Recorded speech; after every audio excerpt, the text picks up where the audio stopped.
Pendant que les présidents tombent, les contrats tiennent. En Afrique, rien ne bouge sans Paris. L'uranium du Niger part chez Areva. Le pétrole du Gabon et du Congo va à Total.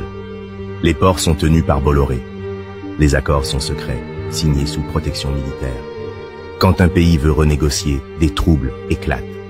L'armée française protège les intérêts, pas les peuples. En 2019, des documents internes fuitent. Paris savait que ses armes tuent des civils au Yémen, mais continue de vendre. Le Quai d'Orsay valide, Dassault l'encaisse. Depuis 60 ans, la France ne colonise plus avec des soldats, mais avec des banques, des bases militaires et des multinationales. Le drapeau est parti, mais les pipelines, eux, sont restés. L'empreinte de l'histoire coloniale continue de se faire sentir dans les relations internationales d'aujourd'hui. Dans les années 1960, la France sait qu'elle perd ses colonies. Alors deux hommes lancent un plan secret, Ruf et Pinet, conseillers de De Gaulle. Leur objectif, garder le contrôle de l'Afrique, sans drapeau. Le plan Rueff-Pinet impose une monnaie, le franc CFA. Derrière, une arme invisible. Paris garde l'or, contrôle les banques centrales, valide tous les budgets. Si un président refuse, il saute. Sankara l'a fait. Il a été exécuté. Olympio aussi. Houphouët-Boigny, lui, a obéi. Il a survécu. La France finance des coups d'État, arme des milices, choisit qui doit diriger. Les contrats miniers, pétroliers, passent tous par l'Élysée. L'Afrique est indépendante, mais pas libre. Pendant qu'elle enterre ses fils, Paris encaisse. Tout ça n'a jamais été voté, mais tout a été signé. Le franc CFA devient un symbole de l'emprise économique de la France sur l'Afrique. Les dirigeants africains se réunissent, souvent sous pression, pour discuter des conditions imposées. Tout commence avec Sylvanus Olympio, le premier président du Togo, qui refuse le franc CFA et crée une monnaie nationale.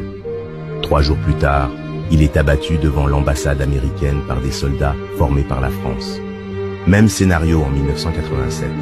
Thomas Sankara, au Burkina Faso, veut sortir du CFA, dénoncer la dette coloniale et nationaliser les ressources. Il est tué dans un coup d'État dirigé par Blaise Compaoré, protégé de la France-Afrique.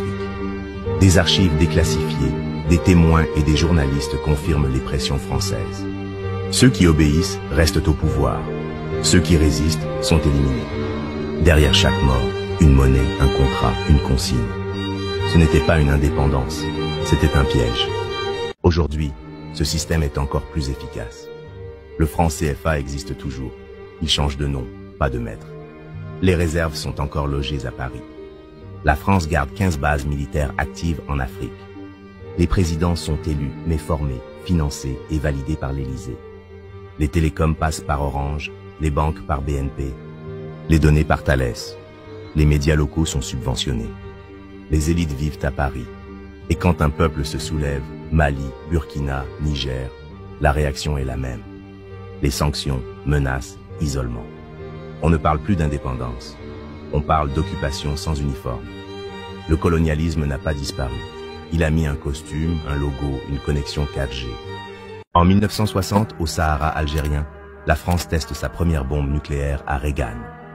Pour en mesurer les effets sur le corps humain, l'armée envoie des soldats africains dans la zone irradiée. Appelés du Mali, du Tchad, du Niger, d'Algérie, on leur fait croire à un simple exercice. Aucun masque, aucune alerte. En réalité, ils sont volontairement exposés au souffle et aux radiations, pour observation comportementale. Vomissements, brûlures internes, perte de cheveux, cécité, cancer fulgurant.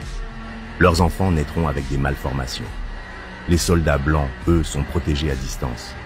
En 2010, les documents de l'opération Gerboise sont déclassifiés par l'Assemblée nationale.